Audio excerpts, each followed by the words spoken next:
तो बच्चों आज हमारे साथ हैं भव्या शर्मा, जिन्होंने हिमाचल में नीट में टॉप करा है और इनकी ऑल इंडिया रैंक 400 आई है।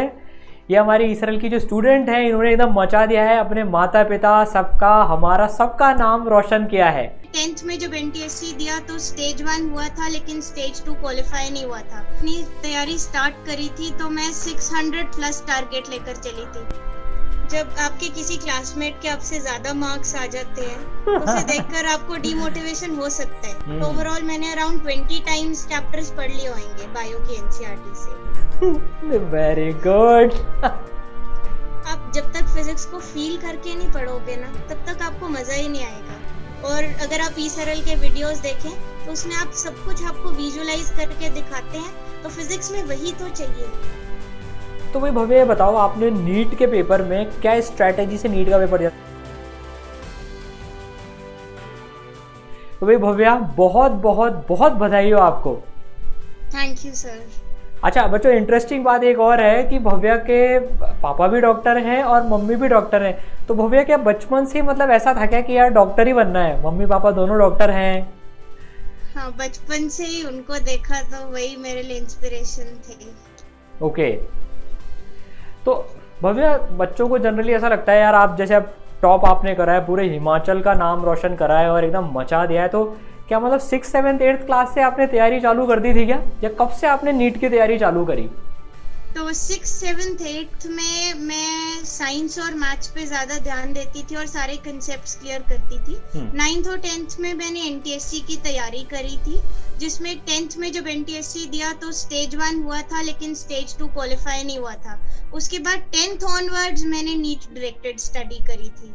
ओके। तो बेसिकली आपने 10th में NTSC की तैयारी करी, पर स्टेज 1 में हुआ, स्टेज 2 में नहीं हुआ।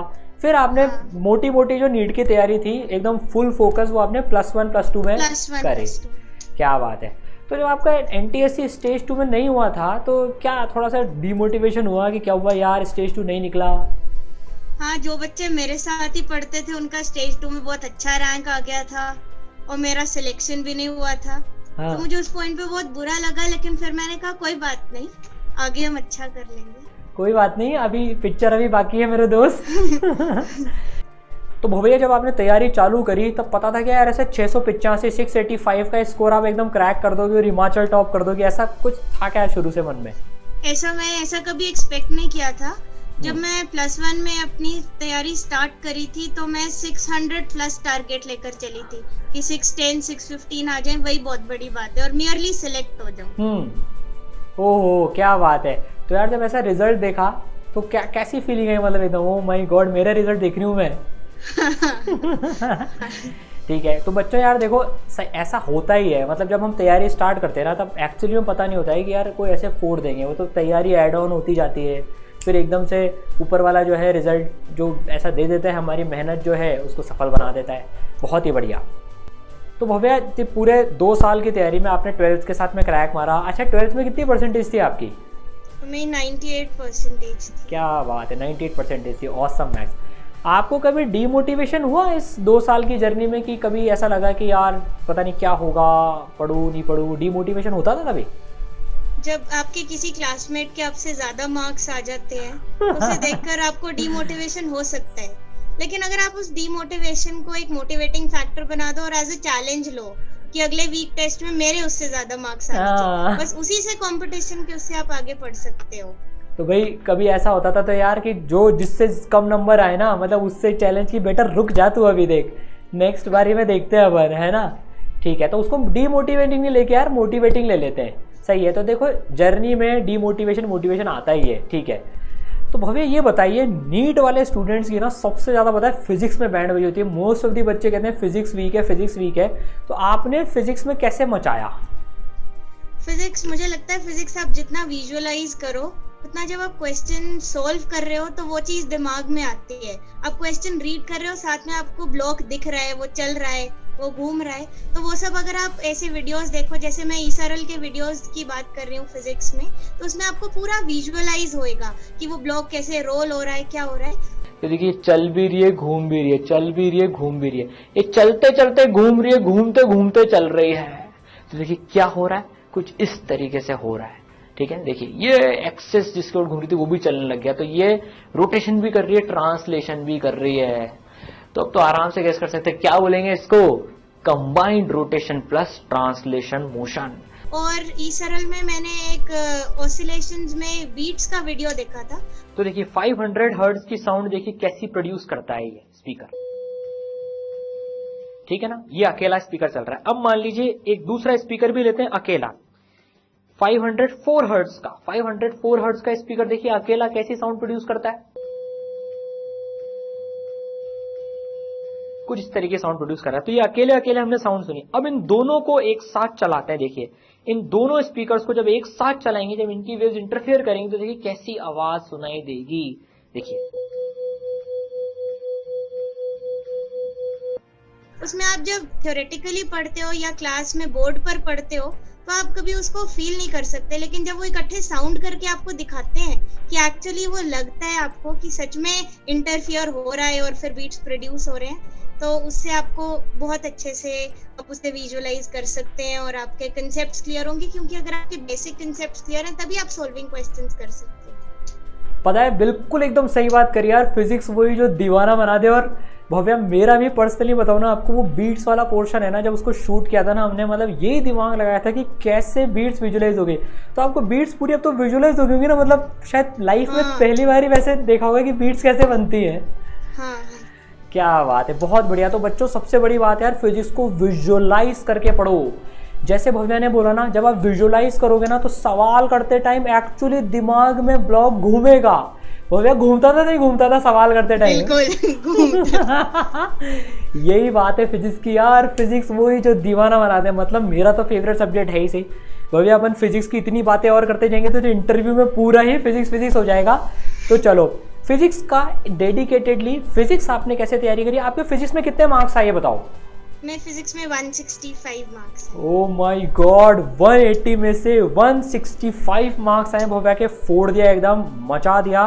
तो फिजिक्स के लिए डेडिकेटेडली हम बात करेंगे। और बच्चों ई सरल ऐप आप डाउनलोड करना, आपको ऐसे ही विजुअलाइजेशन वाले लेक्चर मिल जाएंगे।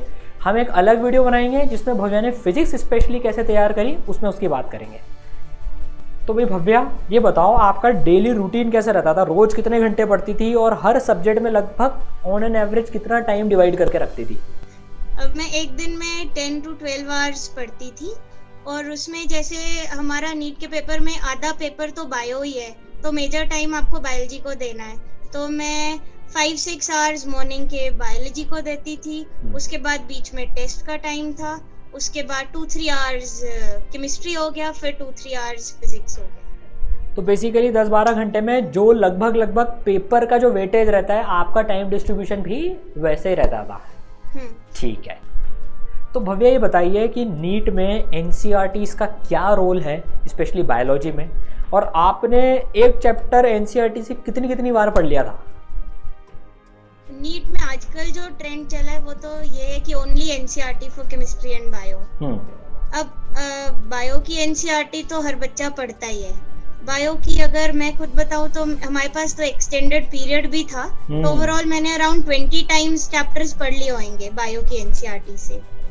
और अगर केमिस्ट्री की एनसीईआरटी है तो वो भी जरूरी है कि केमिस्ट्री की एनसीईआरटी में आप देखें तो इनऑर्गेनिक में जो भी उसमें रिएक्शंस दिए या जो कंपाउंड मैन्युफैक्चर दिया है उसका क्या यूज है, वो सब भी आजकल नीट में आने लगा है। और जो टेबल्स दिए, अब बहुत सारे चैप्टर्स केमिस्ट्री में जैसे सरफेस केमिस्ट्री हो गया, पॉलीमर्स हो गया, केमिस्ट्री इन एवरीडे लाइफ हो गया, बायोमोलिक्यूल्स, इन सबको हम इग्नोर कर देते हैं, लेकिन नीट में आजकल ये सब क्वेश्चंस आते हैं और ये सिर्फ एनसीईआरटी से ही आते हैं। तो आप सिर्फ इन्हीं को एनसीईआरटी से पढ़ो अच्छे से। तो भाई आपने बायोलॉजी की एनसीईआरटी 20 बार पढ़ ली थी। ओ माय गॉड, ये तो भाई बहुत ज़बरदस्त नंबर है। और पूरा मतलब आपने जो एक्सटेंड हुआ ना नीट, उसका ज़बरदस्त तरीके से यूज़ उठाया एकदम, बहुत बढ़िया। देखो यार बच्चों, मेहनत लगती है। जब हम देखते हैं ना टॉप रैंक्स आ रही हैं तो पीछे बैकग्राउंड में यार मेहनत लगती है। तो यार देखो, एकदम मेहनत करके ना फोड़ा जा सकता है। शाबाश। तो भाई भव्य बताओ, आपने नीट के पेपर में क्या स्ट्रैटेजी से नीट का पेपर दिया था? मतलब किस ऑर्डर में अटेम्प्ट किया था, किस सब्जेक्ट को कितना टाइम दिया? मैंने नीट में सबसे पहले बायोलॉजी सेक्शन सॉल्व किया, जिसको मैं 30 to 40 मिनट्स में करने की प्रैक्टिस करती थी, घर पे भी और वहाँ भी हो गया था। ठीक है। उसके बाद मैं केमिस्ट्री 40-45 मिनट्स आप दे लो, पर इस बार नीट में जल्दी हो गया था, मतलब 40 मिनट्स में आई थिंक हो गया था। उसके बाद आपके पास ऑलमोस्ट 100 मिनट्स बचे हैं फिजिक्स के लिए, क्योंकि फिजिक्स में आपको कैलकुलेशन एरर नहीं करना, तो आप ज्यादा टाइम लगा सकते हैं। और उसके बाद आपने बीच में कुछ छोड़े होंगे, 2-4 क्वेश्चंस छोड़े होंगे पहले राउंड में, तो उनको आप दोबारा से रिविजिट कर सकते हो। ओके, तो बेसिकली आप 2 राउंड में पेपर करती थी कि ठीक है एक बार जो हो गया, फिर जो नहीं होते थे उन पे गोला गोला मार लेती थी कि यार ये आगे विजिट करना है, कि कैसे मार करती थी? मैं सेकंड राउंड के लिए कम क्वेश्चंस ही छोड़ती थी। अच्छा, ठीक है। तो भव्या, आपने OMR साथ में भरी कि बाद में भरती थी, कैसे करती थी आप? मैं OMR साथ में भरती थी, जो क्वेश्चन अटेम्प्ट किया साथ ही में OMR साथ में भरा, अदरवाइज मार्किंग एरर्स ज्यादा हो सकते हैं। अच्छा, तो आपने OMR साथ में भरी थी, ठीक है, बहुत ही बढ़िया। तो भाई इनकी स्ट्रेटेजी थी BCP, biology chemistry physics. I think mostly बच्चों की यही रहती है, और इस बार पेपर रिलेटिवली आसान आया था, तो सेक्शंस थोड़े से जल्दी सॉल्व हो गए थे। ठीक है भव्या, तो भव्या नीट के एक दिन पहले, भाई आपका तो यार एक्सटेंड हो के सितंबर तक पहुंच गया, तो एक दिन पहले आपका क्या माइंडसेट था और क्या किया आपने? एक दिन पहले मुझे ये लगा था कि अब जितना पढ़ सकते थे पढ़ लिया, अब और कुछ नहीं हो सकता, अब जो होना होगा पेपर में ही होगा। और लास्ट डे मैं कुछ बहुत ज्यादा पढ़ाई करी नहीं थी एज सच, मैं दिन में भी सोई थी आराम से, ताकि मैं अगले दिन के लिए फ्रेश रहूं। क्या बात है। अरे भाई, तो ऑब्वियसली एकदम 20 बार आप NCERTs ऑलरेडी पढ़ चुकी थी, पर देखो लास्ट डे का बच्चों ये बहुत इंटरेस्टिंग चीज़ है कि यार लास्ट डे ये मतलब एकदम रिलैक्स रहेगा ना, और एकदम परफेक्ट, इनफैक्ट बेस्ट स्ट्रैटेजी है, बेस्ट माइंडसेट है कि जो होना था वो हो चुका, इससे ज़्यादा हम कुछ कर भी नहीं सकते हैं। तो एकदम भाई, तो पिछले दिन आपने एकदम सो के थोड़ा सा आराम से रिलैक्स होके निकाला। हाँ। ठीक है, तो भाई देखो हमने ये जनरल टिप्स तो देखी, अब सब्जेक्ट वाइज हम अलग अलग वीडियो में भव्या से बात करेंगे कि भाई आपने कैसे फिजिक्स केमिस्ट्री मैथ बायोलॉजी में कैसे तैयारी करी। ठीक है, तो Bhavya thank you so much, आपको आपके फ्यूचर के लिए बहुत बहुत शुभकामना है, एक बहुत मस्त डॉक्टर बनिए आप, बहुत बढ़िया डॉक्टर बनिए। और बच्चों जैसे भव्या ने कहा, देखो ईसरल से इन्होंने विजुलाइज करके जो पढ़ाई करी, तो ईसरल ऐप डाउनलोड कर लेना, देखना उसमें विजुलाइजेशन का क्या फ़ायदा होता है, उसकी लिंक आपको डिस्क्रिप्शन में मिल जाएगी। और चैनल को तो सब्सक्राइब कर लेना, ऐसे नोटिफिकेशंस आपके पास में आते रहेंगे, और दोस्तों के साथ ये वीडियो ज़रूर से शेयर करना ये टिप्स। ठीक है, thank you so much Bhavya. Thank you sir.